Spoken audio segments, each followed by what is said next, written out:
ಇನ್ನೇನು ಮುಂಗಾರು ಆರಂಭ ಆಗೋದಕ್ಕಿದೆ. ಜೂನ್ ಮೊದಲ ವಾರದಲ್ಲಿ ಕರ್ನಾಟಕಕ್ಕೆ ಎಂಟ್ರಿ ಕೊಡುತ್ತೆ ಅಂತ ಹೇಳಲಾಗ್ತಾ ಇದೆ. ಬಿತ್ತನೆ ಬೀಜಕ್ಕಾಗಿ ಈ ನಡುವೆ 3 ದಿನಗಳಿಂದ ರೈತರು ಪರದಾಟವನ್ನು ನಡೆಸ್ತಾ ಇರುವಂಥದ್ದು.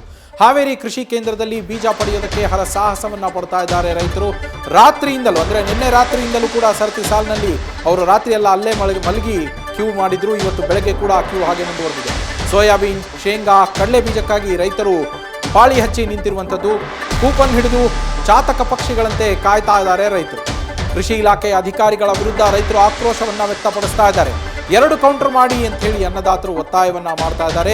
ಎಲ್ರಿಗೂ ಬೀಜ ನೀಡುವಷ್ಟು ದಾಸ್ತಾನಿದೆ ಅಂತ ಅಧಿಕಾರಿಗಳು ಹೇಳ್ತಾ ಇದ್ದಾರೆ. ಸಮಾಧಾನದಿಂದ ಬೀಜ ಖರೀದಿಗೆ ಕೃಷಿ ಅಧಿಕಾರಿಗಳು ಮನವಿಯನ್ನ ಮಾಡ್ತಾ ಇದ್ದಾರೆ. ಆದರೆ ಅಲ್ಲಿ ಕೌಂಟರ್ ಒಂದೇ ಒಂದಿರೋದಕ್ಕೆ ಆ ಕಾರಣದಿಂದಾಗಿ ಸಮರ್ಪಕವಾಗಿ ವಿತರಣೆ ಮಾಡೋದಕ್ಕೆ ಅಧಿಕಾರಿಗಳಿಗೆ ಸಾಧ್ಯ ಆಗ್ತಾ ಇಲ್ಲ. ಅಂದರೆ ಇಮಿಡಿಯೇಟ್ ಆಗಿ ಅಲ್ಲಿ ಬಂದಂತಹ ರೈತರಿಗೆ ಕೊಡೋದಕ್ಕೆ ಕಷ್ಟ ಆಗ್ತಾ ಇದೆ.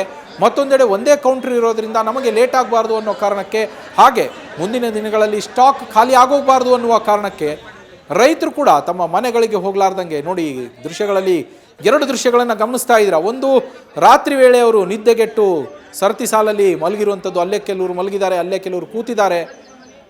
ಎಲ್ಲಿ ನಾವು ಹೊರಟೋದ್ರೆ ಮತ್ತೆ ಹೊಸದಾಗಿ ಹಿಂದಿನಿಂದ ಶುರು ಮಾಡಬೇಕಾಗತ್ತೋ ಕ್ಯೂ ಅಂತೇಳಿ ಅವರುಗಳು ಮನೆಗೂ ಕೂಡ ಹೋಗದೆ ಅಲ್ಲೇ ಪಾಳಿಯನ್ನು ಹಚ್ಚಿರುವಂತಹ ರಾತ್ರಿಯ ದೃಶ್ಯಗಳು ಒಂದು ಕಡೆ ಆದರೆ, ಮತ್ತೊಂದು ಕಡೆಗೆ ಬೆಳಗಿನ ದೃಶ್ಯಗಳನ್ನು ಕೂಡ ಗಮನಿಸ್ತಾ ಇದ್ದೀರಾ.